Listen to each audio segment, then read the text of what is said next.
Hello, this is the Mae B Mindful Podcast, and I am your host, Hannah Mae. I'm a mother of 6, conscious birth instructor and educator, spiritual growth facilitator, and certified hypnotist. This podcast is about inspiring hope, expanding awareness and consciousness in order to revolutionize the way we live and experience our lives. You can expect thought-provoking episodes each week spanning a range of topics, drawing from both my own journey of transformation and healing and working with others. I hope you find this podcast to be informative, refreshing, illuminating, and instrumental in your own soul's evolution and growth. Let's jump right in.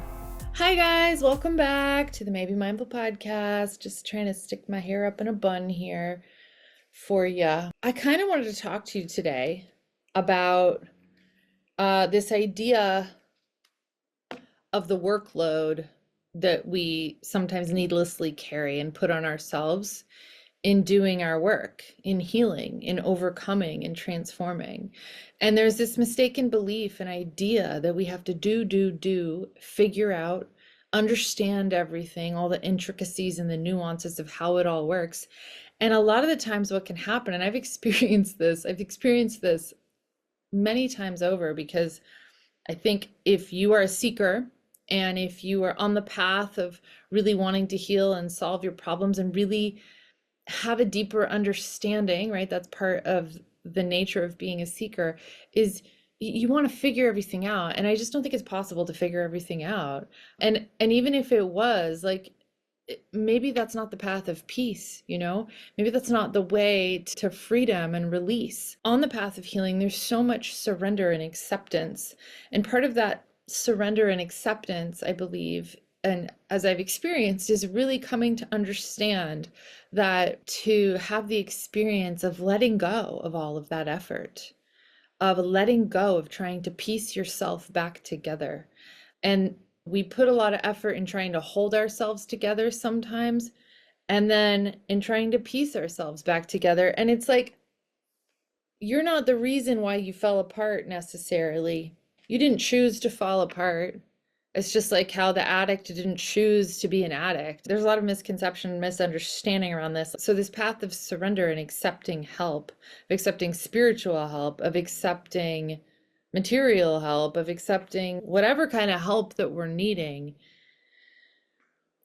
is really about letting go and letting go of control. And so a lot of times in the quest to understand why, we do ourselves a disservice, or in the quest to solve it ourselves or piece ourselves back together, we waste a lot of energy needlessly in doing something that we actually are not being asked to do. Surrender, on the other hand, I believe, is the ultimate invitation here in order to allow healing, right? It's like this idea that we have to heal ourselves, okay? And healing's not something that we created. Healing is a natural physiological process that happens without our effort. It happens best when we just get the fuck out of the way and let it happen. It's kind of like having a baby. It's actually no different. That's also a beautifully designed natural physiological event that God has in hand, that there's a flawless design for, okay? That when we get out of the way, it happens beautifully. I talk about this a little bit in one of my birth episodes. Women in comas have their babies across the board in under 2 hours because they're out of the way and their bodies can do what nature intended for their bodies to be able to beautifully do without their interference. And so a lot of times with all of this effort and this struggle in trying to heal and trying to solve a problem and trying to dive into our pain and like dive into all the vessels and the, arteries of it, it's like we get lost. We can get lost in that. We can become so immersed in that we end up causing more problems and more pain by entering into it. Now, I do believe that in order to really heal our pain, we have to be willing to come face to face with it in order for it to move through us and to be able to stand in the presence of it without running from it. So that's not what I'm saying. I'm not saying to avoid it, to ignore it, but we don't have to become so heavily entrenched and immersed in it that we get stuck in it, because it can be like quicksand, like absolutely quicksand. And I believe that we do have layers. We do have layers of pain and layers of wounding. And we're so multifaceted and complex. But we don't also need to worry about that. We don't necessarily need to keep digging. An awareness, yes, an awareness is good. An open-mindedness, and sometimes I'll even pray. I'll say, okay, like if I'm like, things are kind of at a standstill, but I'll also usually sense that there's something there, and it may be having some sort of manifestation, or I won't quite know, but I'll know that there's not a connection on something. And so I will pray, God, please bring to my awareness anything that I need to know. I did it not that long ago. I said, please bring to my awareness any attachments that are keeping me blocked from your presence.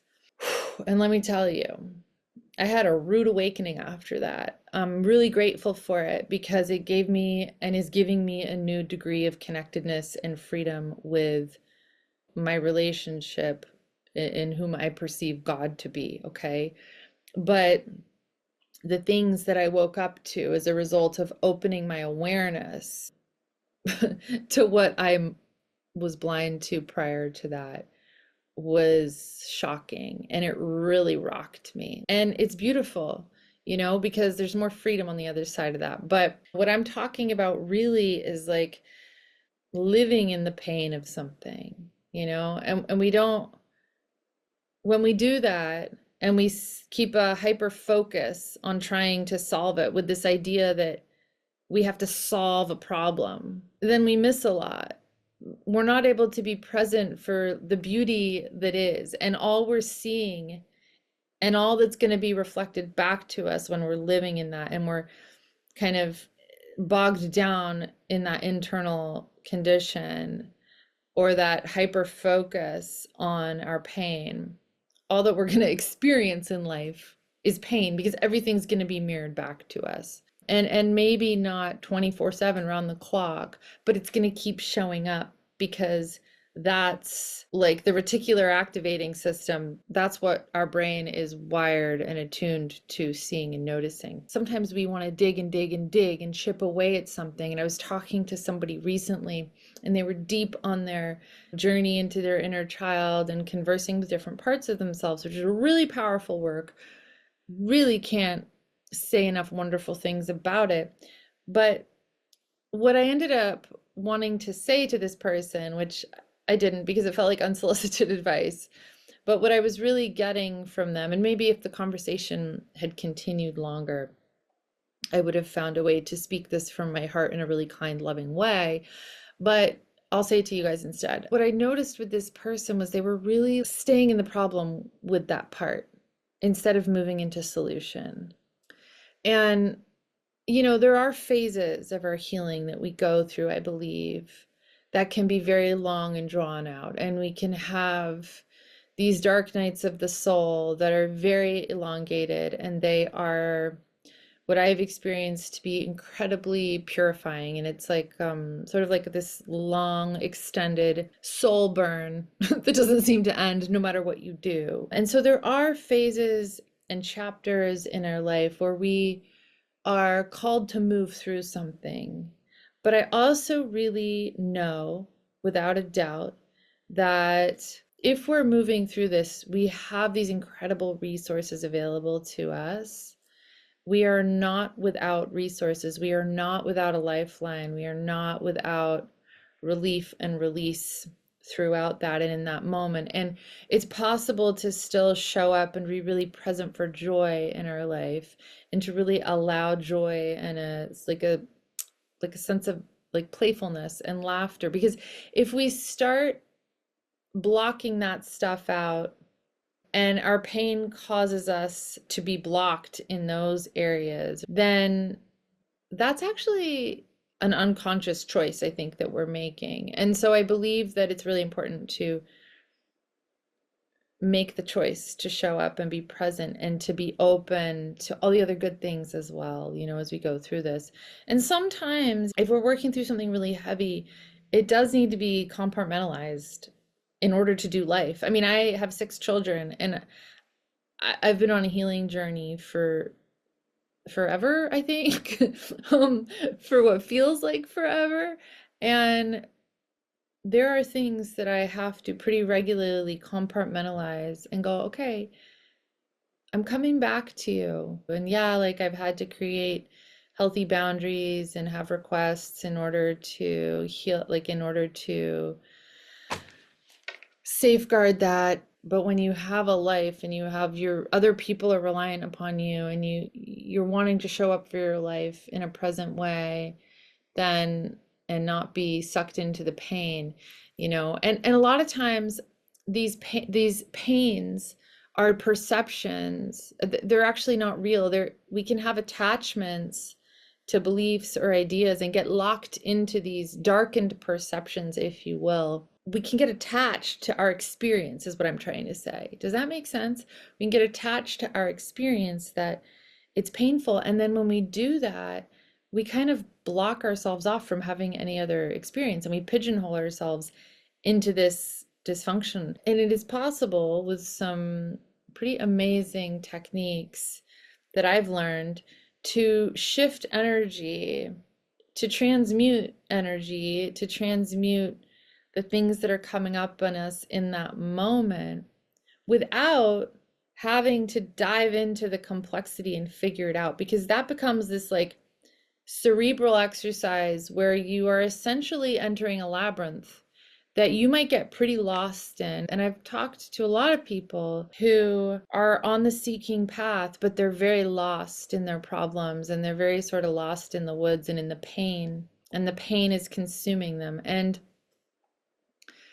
we can't really sustain that for very long, I don't think. We do need reprieve, we need relief. We're wired to get that relief and to come up for air, And I was walking down the steps at my mom's house at the beach, and I had some stuff I was moving through, and I had some heavy thoughts on my mind. And it's funny, there was this man in a turban, and he was walking up the stairs, and he had a really sort of wise, gentle energy. And I thought to myself, this man has something for me. This man has a message for me. And then I heard myself think that, and I was like, what are you talking about? And as I was walking back up and he was walking down, I think he was doing a family shoot with like his mom and his daughter or somebody, or his wife, I think. He looked at me and he just said, it is good to be young. And he said, enjoy your life.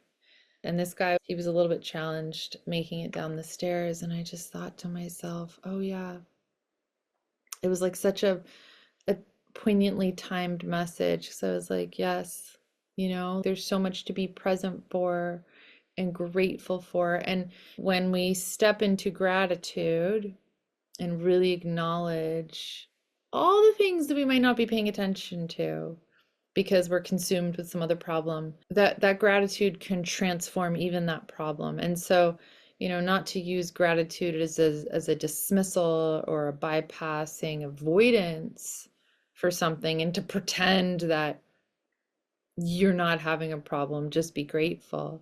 But to have gratitude even for, yes, the things that you may not be paying attention to, that you're not aware of, that if you start paying attention to, actually those things will start to consume you. Really, whatever we're paying attention to and whatever we're giving the majority of our focus to is going to dictate the way we feel and how we're operating, what place we're operating from. I think it's just so important to recognize that, yeah, we might have we might have to take a system or a structure down to the stubs, like down to its foundation, and build a structure for ourselves from the foundation up in order to be really grounded and strong in our spiritual life, which of course will translate to all aspects of our life.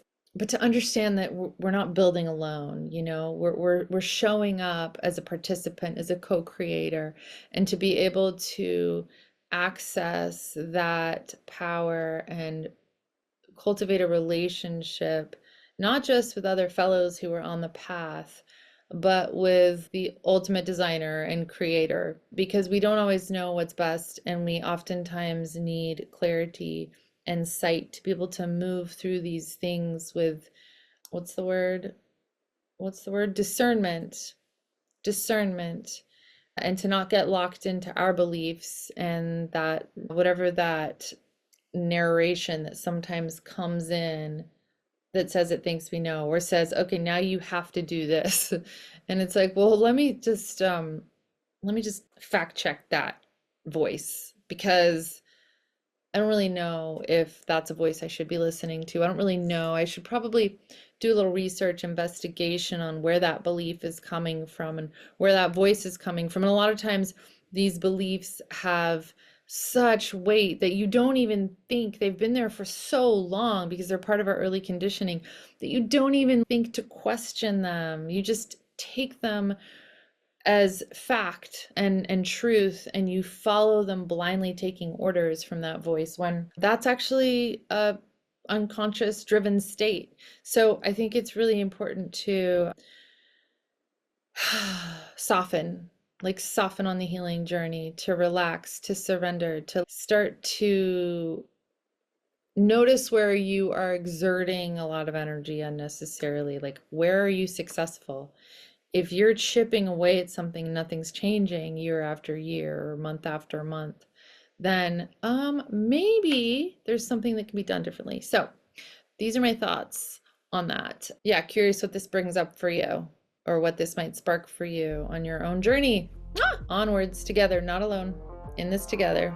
Thank you for tuning in to the Mae B Mindful Podcast. If you enjoyed today's episode, don't forget to subscribe and leave us a review. Your feedback helps us grow and improve. For more information, resources, and exclusive content, visit our website at maybemindful.com, or go ahead and follow us over on Instagram at maybemindful. If you enjoyed this week's episode, please give me a follow, screenshot the episode, and go ahead and tag me until next week when I bring you another thought-provoking and inspiring topic. Until then,